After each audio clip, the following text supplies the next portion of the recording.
On va passer, du moins pour ma présentation, 10 minutes ensemble, et puis ensuite, Claire prendra le relais. Je vais commencer par vous dire que j'ai intitulé cette intervention « Oser », en espérant vous transmettre quelques tips issus de mon parcours. Je vais commencer par une anecdote personnelle qui illustre bien le phénomène Woman in Tech actuellement. En 4e, donc je devais avoir 13 ans à peu près, ma prof de maths m'a dit « Ma petite Fleurane, tu ne feras jamais de mathématiques, tu n'iras jamais en filière scientifique. » Eh bien, je vais remercier Madame Vermorel de m'avoir lancée sur cette voie, puisque c'est ce qui a fait à peu près tout le parcours de mes études, et puis également de ma carrière. Et puis grâce à elle, ce soir, je suis ici devant vous pour vous présenter mon parcours. Je m'appelle Fleurane Blin, j'ai 39 ans, 2 enfants.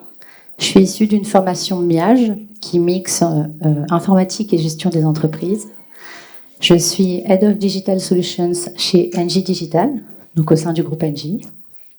Et ce soir, je suis fière d'être une femme de la tech parmi vous. Tout au long de ma carrière, j'ai pu dérouler différents jobs. J'ai pu être business analyst, analyste financière, bid manager en avant-projet, des postes autour de l'innovation, responsable d'une agence digitale et j'en passe. Et tout comme vous, je pense que je me pose la même question. Qu'est-ce que je vais faire demain? C'est quoi ma prochaine étape, mon prochain job? Peut-être que vous allez retrouver quelques éléments de réponse sur le stand d'Engie ce soir, je vous le souhaite. Voici mon parcours chez Engie. Donc, quand j'ai démarré ma carrière, j'étais très bonne élève. Je pensais que travailler bien et avoir de bons résultats, c'était suffisant. Et j'espère vous faire gagner quelques années en vous disant que je me suis complètement plantée. Ça n'était pas suffisant. Alors évidemment, travailler bien, avoir de bons résultats, ça permet d'avoir des bases solides et une bonne maîtrise technique, mais ça ne suffit pas. Le petit secret, le petit plus, c'est aussi de savoir valoriser son travail et ses résultats. Donc je vais vous demander de retenir 2 mots, voire même 3.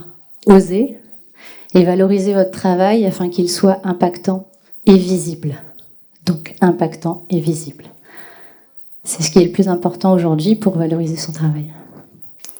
Ce qui m'amène à oser ma première prise de poste. Donc j'arrive chez Engie, je postule à un job d'analyste financière et gestionnaire des actifs. Autant vous dire que ça faisait absolument pas partie de mon background scolaire. Mais j'avais envie, j'étais très motivée et ça a suffi à convaincre la femme qui a su voir le potentiel en moi et m'a recrutée. Pour ce premier poste, ça m'a appris la rigueur, l'exigence de la finance et aussi la valeur des données. Et tout de suite, je me suis dit comment demain je pourrais contribuer à cette transformation data ou digital pour Engie. Quel next step je souhaite pour moi, quel job je souhaite retrouver. Et je me suis dit, oser. Donc ça m'a conduit à ma première mobilité interne, où j'ai pu être bid manager et du coup en avant-projet et responsable d'innovation autour de la data. Et j'ai pu monter mes premières offres autour de la data, du digital, de l'IA. Et ça m'a permis d'en tirer une première leçon qui est l'innovation ne réside absolument pas dans les outils, les algorithmes ou la technologie. Mais elle se situe ailleurs. Alors bien évidemment, les nouvelles technologies font partie de l'innovation, mais pas que. C'est aussi un mix entre technologie, leadership et vision. Du coup, je vais vous illustrer comment oser c'est dans mon parcours. Alors, je pense que ça a changé. Et c'est très bien. J'ai pu commencer à oser en accueillant des profils qui à l'époque étaient un peu atypiques en interne, comme des data scientists ou des développeurs au sein de mes équipes. Et surtout, j'ai pu les accompagner dans leur intégration et formation autour des nouvelles technologies, du machine learning, lorsque mes propres décideurs n'étaient pas à l'aise avec ce type de profil et ne savaient pas forcément par quel bout prendre le sujet. Moi, j'ai choisi d'accompagner ces profils en les formant à travers une expérience qui d'ailleurs a été inoubliable, Ils ont pu se former au machine learning sur AWS, pour citer un cloud provider, à travers la programmation d'une voiture autonome, ce qui nous a permis de mêler finalement l'utile à l'agréable, le fun au savoir-faire et au développement des compétences. Et puis surtout, imaginez installer un circuit automobile dans le hall de votre bâtiment d'entreprise pour faire tourner cette voiture devant tous vos collègues et puis acculturer à l'intelligence artificielle tous ceux qui ne connaissent pas, faire échanger les gens autour de ces nouveaux métiers qui perdurent d'ailleurs. Et ben c'est ça, oser. Donc le premier point, c'est que je souhaite vous partager avec ce début de parcours, c'est oser, c'est effectivement démarrer avec des bases solides, être reconnu pour son savoir-faire, mais c'est aussi oser sortir du cadre. Et c'est, je pense, ce que j'ai pu faire ces premières années. Et Engie aussi permet de faire ça. C'est très important de trouver un employeur qui permet aussi de développer son potentiel. Le deuxième point que je voulais aborder avec vous, c'est effectivement l'innovation, c'est pas uniquement une question de tech. Ça, je vous l'avais partagé. Et je dirais qu'avec mon retour d'expérience, ça repose sur 3 piliers. Le premier, c'est l'audace. L'audace de se dire, peut-être que je connais pas tout, mais je suis capable de me lancer. Le deuxième volet, ça va être l'humain. Parce que même si on est attaché aux technologies, même si effectivement il y a de nouveaux produits, de nouvelles technos, de nouvelles approches, en ce moment c'est beaucoup la GenAI, et bien derrière toutes ces transformations, il y a l'humain, des gens qu'il faut accompagner, des gens qui sont peut-être effrayés. Regardez dans votre propre entourage personnel. J'imagine que vos grands-parents n'étaient pas forcément à l'aise ou ne le sont toujours pas avec les smartphones, ou encore peut-être vos propres parents avec TikTok ou Snapchat ou autre, et encore moins avec la GenAI. Et ben dans le monde professionnel, c'est pareil. Il faut accompagner l'humain, c'est très important. Et le troisième point à intégrer aussi pour une innovation réussie, je pense, ça va être la vision.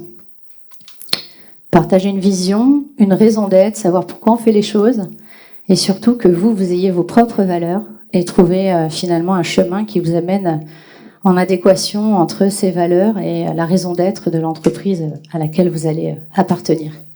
C'est clairement cette combinaison-là qui permet d'être épanoui et du coup d'être engagé et du coup de promouvoir de l'innovation au sein de votre entreprise. Oser, c'est aussi un apprentissage permanent. Personnellement, j'ai choisi de poursuivre perpétuellement cet apprentissage et je vous le recommande parce que dans ces domaines-là, tout change d'année en année et si vous n'êtes pas dans cet état d'esprit, ça va être très difficile de perdurer. J'ai choisi d'oser l'apprentissage permanent à travers des domaines qui me nourrissent moi personnellement, comme la communication, comme le leadership, comme l'innovation, les nouvelles technologies. C'est aussi du coup grâce à ça que j'ai osé et obtenu ma première évolution au sein d'Engie, mon premier poste de manager, où j'ai eu la chance d'être accompagnée par du coaching et de la formation, parce que le management, c'est aussi une compétence, pour ceux et celles et ceux qui ne le savent pas. Et du coup, prise de poste réussie, puisque j'ai été accompagnée, ça a été un succès. Et dans la foulée, j'ai aussi une deuxième évolution qui m'a permis, aussi bizarre que cela puisse paraître à certains ou certaines, d'améliorer ma productivité, d'améliorer mon organisation et puis d'améliorer mon intelligence émotionnelle. J'ai eu 2 enfants, ce qui m'a finalement permis de m'adapter à ma vie professionnelle et ma vie personnelle. Et c'est aussi, même moi en tant que manager, un point important auquel je prête attention auprès de mes équipes, le ratio et le rapport vie professionnelle, vie personnelle. Oser apprendre, oser se remettre en question, c'était le 3e point que je souhaitais partager avec vous.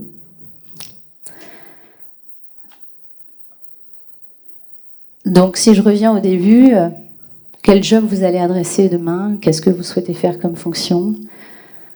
Vous vous posez ces questions-là et tant mieux. Je vous donne rendez-vous sur le stand d'Engie pour peut-être y répondre. Évidemment, on a de représentants RH parmi nous.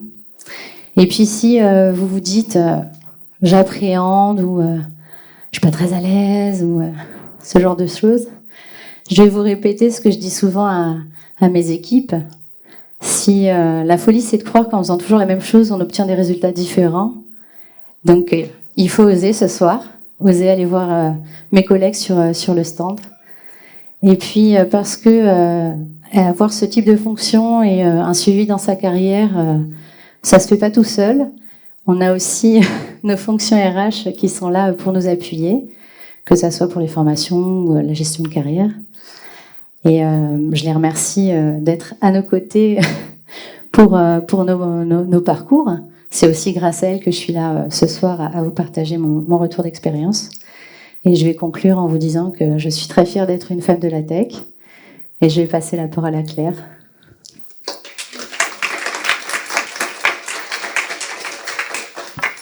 Merci Florane. Alors bonsoir à toutes déjà. J'ai pas d'anecdote comme Florane sur une prof en 4e qui m'aurait dit quelque chose, mais je vais quand même me présenter. Alors je vous rassure rapidement parce que je suis pas là pour parler de moi, mais plus pour mettre en avant justement nos outils RH et nos dispositifs RH pour accompagner nos collaborateurs. Donc je suis Claire Faymendi, j'ai 42 ans, 2 enfants, je suis HRBP, donc Human Resources Business Partner, donc en français simplement responsable RH, depuis 2 ans.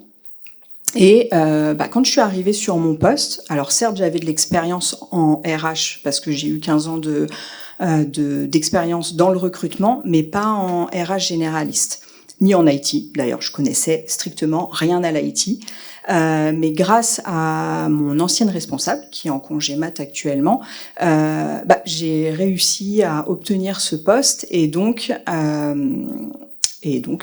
merci à elle parce que c'est exactement ce que je voulais faire. Nous, au sein d'Engie, ce qu'on met en avant, c'est plusieurs points. Ça commence par le recrutement. Parce que quand on recrute nos futurs collaborateurs, nos futurs talents, ça passe par la diversité. Il y a un gros point sur la politique diversité pour le groupe.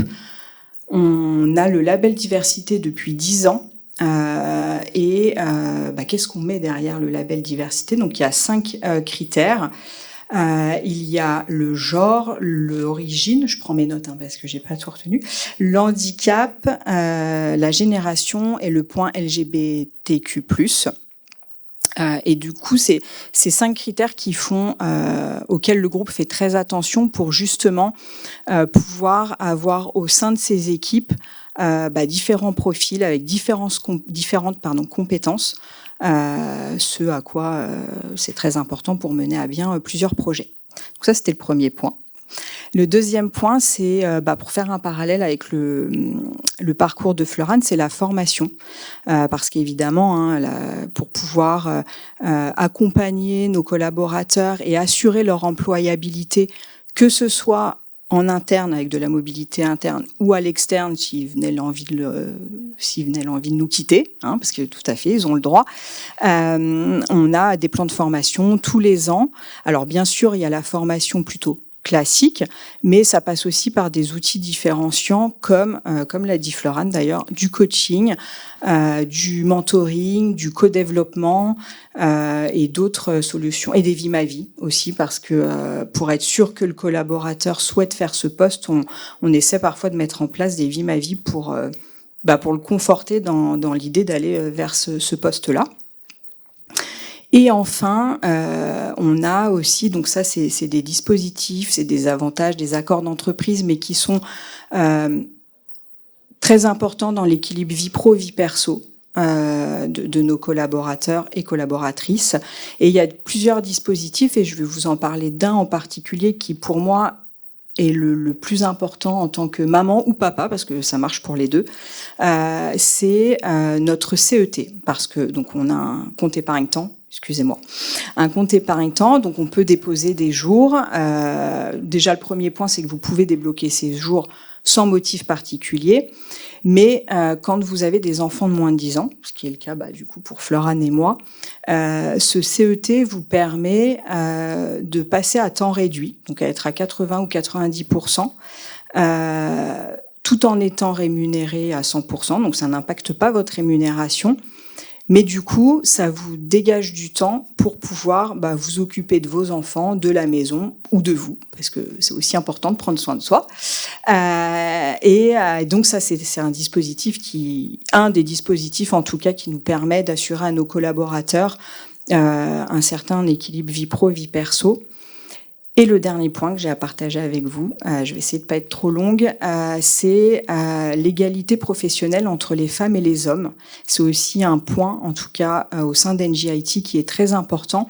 Et qu'est-ce qu'on met en œuvre derrière ça ? Eh ben, ce sont des critères, pareil, pour s'assurer que l'écart de rémunération entre les femmes n'est pas trop importante, s'assurer que la promotion entre les hommes et les femmes pareil, ne soit pas trop importante, que une femme en retour de congé maternité, soit bien, le fait qu'elle soit en congé maternité, n'impacte pas sa rémunération, et parfois même, ça peut même être accompagné de promotion, un retour de congé maternité. Donc voilà, tous ces points-là, et ce sont des choses sur auxquelles on veille.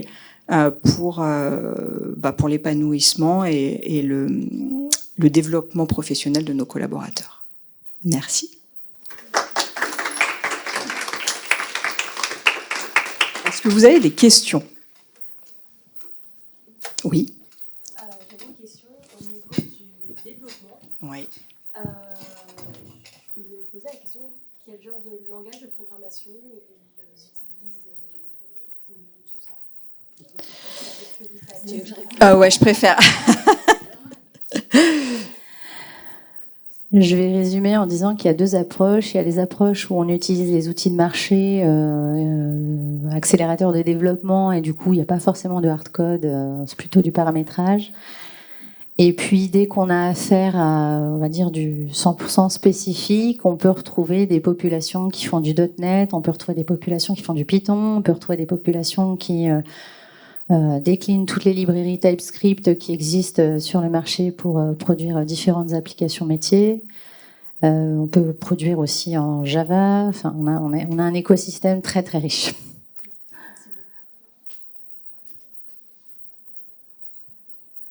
Pas d'autres questions ? Merci beaucoup à vous deux. J'avais une question pour vous, Blanc. Vous avez parlé de valoriser son travail au sein de l'entreprise, en sorte qu'il soit visible. Est-ce que vous avez des exemples d'actions que vous avez mises en place pour faire ça justement ? Je vais en citer deux, un qui est issu de ma propre initiative personnelle et puis un qui existe au sein du groupe aussi. Mon initiative personnelle, je vous l'ai décrite, celle qui m'a le plus marquée, même encore aujourd'hui, c'est se dire que j'installe avec mon équipe pluridisciplinaire de différentes équipes, que des gens motivés, un circuit automobile en bas de son immeuble. Je vous le dis, on le voit pas souvent, donc c'est pour moi un fait marquant, et c'est ça aussi, être visible, visible même physiquement du coup. Ça peut être du coup 3 exemples, puisque j'en ai un deuxième qui me vient à l'esprit. Organiser, même sous forme d'événements, dans sa propre entreprise, être à l'initiative, on le fait de temps en temps, de forums un peu dans cette philosophie pour promouvoir ou le savoir-faire des équipes, ou les offres de services, ou valoriser une application. On va dire oui, sous forme de forum avec quelques stands. C'est quelque chose qu'on fait aussi. Et puis le troisième volet qui existe chez Engie, mais probablement dans d'autres entreprises, mais il faut encore saisir l'occasion, ça va être les trophées de l'innovation, où effectivement l'idée c'est que tous ceux qui souhaitent propulser une idée, une innovation, puissent avoir un canal pour le faire. Donc effectivement, c'est basé sur le volontariat, les initiatives, les remontées que chaque personne a envie de partager. Et l'idée, c'est de valoriser une innovation. Et comme je l'ai dit, c'est pas forcément en lien avec une techno, bien même au contraire, parce qu'en ce qui concerne Engie, son métier premier, c'est pas l'informatique, c'est pas le digital. On appuie nos business à développer leur offre de services. Et le top du top pour les trophées d'innovation, ça va être une idée effectivement qui répond à une problématique, à un pain point, avec un de nos métiers et on co-soutient digital et business ensemble pour gagner. Hein. Et ça m'est arrivé, je crois, une fois justement où le cas d'usage c'était finalement basé un petit peu sur comment valoriser les données issues d'un bâtiment pour justement optimiser son usage, son espace, les cantines, etc. Post-Covid, puisque toutes les pratiques ont changé à ce moment-là en gestion d'un bâtiment, en gestion des bureaux, en gestion des entrées-sorties des collaborateurs. Et ça a été une expérience qu'on a fait en collaboration avec une entité qui s'appelle GBS Immobilier et qui nous a permis de gagner un des trophées de l'innovation. Voilà pour les exemples. Merci. Merci.